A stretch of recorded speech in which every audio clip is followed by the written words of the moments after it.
The X Morning Show continuing on 105.9 The X. Got Blink 182 coming up. Pleased to be joined by Carey here in studio. She's going to be at Cheerleaders. You didn't even give me a chance to plug the show last time. I know, I'm a chatterbox. 10:30 and 12:30 tonight. Yes. And tomorrow. And you performed last night as well, yes? I did only one show last night, but it was fun. I love Pittsburgh, so. Now, I will be at Cheerleaders on Monday. I'm getting back into the groove when it comes to Monday Night Football and the wet body contest over at Cheerleaders. Wait, what kind of contest is it? It's a wet body contest. That sounds hot. It usually is. A wet body contest. Wow. Well, I mean, you can warm up the crowd in a similar way tonight. I know, but I want to see that because the girls are really hot at Cheerleaders. They are. They are. It's the best strip club in all of Pittsburgh. 3100 Liberty Avenue in the... Oh, Strip Club District. The Strip District. The Strip District. That is so funny. I love it. I just like that I'm in the Strip District. That's so fun. Because I went to like a private Jewish preparatory school. So to go from like, well, my book is... Well, that would be in Squirrel Hill, but that's neither here nor there. But it's so fun to like go from the prep school to now the Strip District. Now, I Strip District. I have to plead guilty on this. I know that you ran for governor. I don't know of what state. Was it Florida? California. Oh, California. Okay. Of course. Well, it was. You know what it was too? It was in the recall election.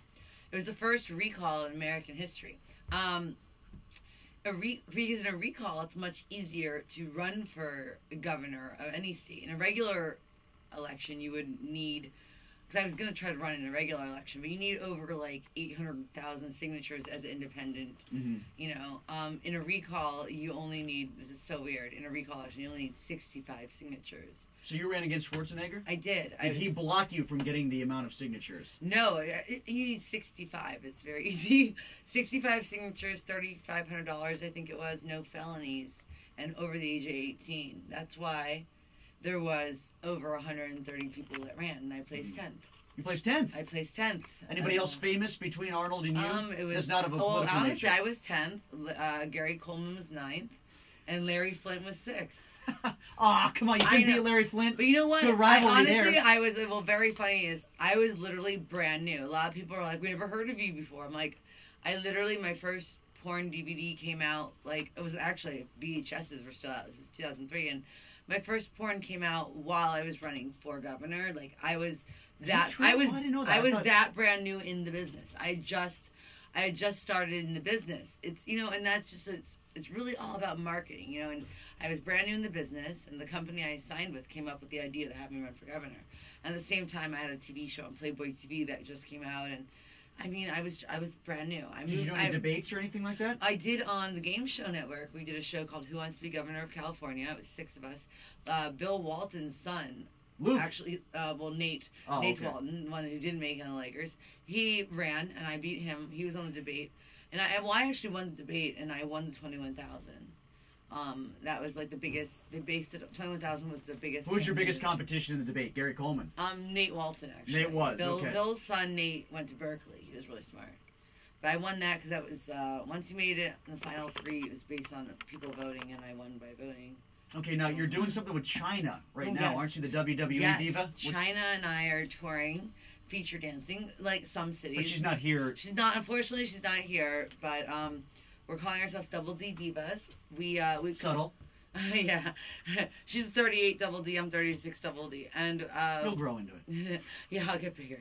You know, she's just China. You know, she's like strong. Yeah. She's a strong woman. You guys wrestle ever? You know, she's taught me some wrestling. Well, you're tall. I'm 5'9". China's 5'10". So I'm really. It's funny. Everyone always thinks China's so tall, and I'm just as tall as her actually. But once they see China next to me, well, actually, everyone still tells her how tall she is when she's next to me. I'm like, I'm just as tall as her. But you look hurt by this, wounded in a certain way. Well, because everyone always tells her how tall she is, and no one ever tells me how tall I am. I just did, but I'm 5'6", so everybody's tall to me. Yeah, I'm sorry if I'm 6'. I don't know what to say. Sorry, this awkward, I'll get over awkward thing. Yeah, everyone always tells China that she's so big and she's so tall, and yet people don't really tell me that all the time. So, we're touring. Yes, we're touring. Do you think that you leapt to fame with your VH1 show and Celebrity Rehab and everything else? Is that what pushed you to the point where you felt?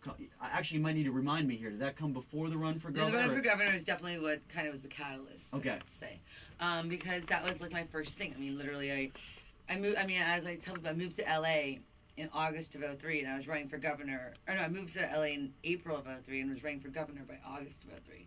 So it was So literally. you didn't know the map of California yet. No, I still had Florida plates and a Florida driver's license while I ran for governor of California. Details. Exactly. Luckily San Francisco up here, San Diego down here. Get me to Sacramento. No, I mean, actually, one of my questions when I was running for governor on the game show is to name, like, baseball teams in California, and I think I named one, like the Dodgers. That was it, But having slept with a number of professional athletes, Yes. that's sort of in your wheelhouse, correct? Exactly, Now, Melky Cabrera, you actually dated for a while, right? That wasn't Yes, just a I mean, one-off? Melky Cabrera, I had met through a sports agent, and he was on the Yankees. The problem with Melky was his English. He doesn't speak good English. And so I spent most of my time, I don't speak good Spanish. So I was like, How's your English? obviously I speak good English. But I was always like, ¿Cómo se dice telephone? ¿Cómo se dice, look, ¿cómo se dice is how do you say? So I was just constantly like, ¿Cómo se dice? And it was just very hard. And it was weird because before Melky, I never had met someone whose laptop was in Spanish. It was really weird. Like, we spent a lot of time. So, but you could type on the laptop in English, right? Yeah, but I'd have but to. It auto-filled in Spanish? Everything was in Spanish. Okay. It was very weird. Like I remember showing him my Wikipedia, and my Wikipedia pulled up in Spanish, and it was just Are you even hotter in Spanish? You know what? I would imagine I am, I guess, because I think everything is a little hotter in Spanish. Dwight Howard thought so, right? Yes, exactly. This is so fun. What oh my god, my husband gets what do I not name drop. My husband's like, you see where you're name dropping, but I'm not doing it. No, I'm doing it on your behalf. So exactly. Don't So it's okay. Because I want to know about, did Dwight Howard sexually harass you? Or not really, but he was very young at the time. I think I was 26 and he was probably like 21 or 20. I don't even know if he's 21 yet. I know exactly. But he took everything wrong. I pulled him in the bathroom because we were at Chris Kirkpatrick's house. Chris was from NSYNC, and we were at Chris's house. No, that's name dropping. But go on. No, that's name dropping, exactly. And I was pulling Chris in the bathroom I was pulling Dwight in the bathroom to explain to him he had to leave Chris's house. But Dwight, I guess, thought I was pulling him in the bathroom. Ah, for something else. And so he pulled his pants down, his basketball shorts down. And he was still in uniform. Well, it wasn't, not really. He wasn't in his Orlando Magic uniform, but he was just in basketball shorts hanging out. Uh-huh. And he had his penis. Yeah. Oh, is that beep? I don't know. Okay, I'll take care of it for you. Yeah. So. But I got the mental image. Oh, I like that profanity dump. It says. It's not in Spanish. It's in English. In case Melky or I get yes, in case Melky gets here. Como se dice? Profanity dump. Sorry. Laugh harder. Sorry. Tell me about the VH1 experience. VH1 is amazing. I love doing reality shows. I wish I could just live permanently on a reality show. The Kardashians are so lucky. Let me tell you. Big story. She might be breaking up with Chris Humphries already. What a surprise. How could anyone live with her?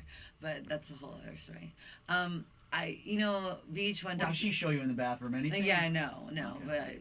But I dealt with the tiniest one. Courtney is the oldest, right? Courtney Kardashian. She's a bitch. But that's a whole other story. I love Dr. Drew. He's not a bitch. No, he's a nice guy, actually. Okay. But I got the good Dr. Drew. I got Dr. Drew. I was on season 1 of Celebrity Rehab, so I always tell everyone I got Dr. Drew when he hadn't basically been on television since Love Line in the 90s. Since, he hadn't had a TV show since Love Line of the 90s. My season of Celebrity Rehab. So who are you on with? Who are some of the other people? Mine was Jeff Conway, who just passed away. Bridget Nielsen. Daniel Baldwin, who was I had a scandal with Daniel Baldwin because he was trying to get me to send him naked photos of myself. Shifty from Crazy Town. Who else is there? Jessica Sierra from American Idol. China.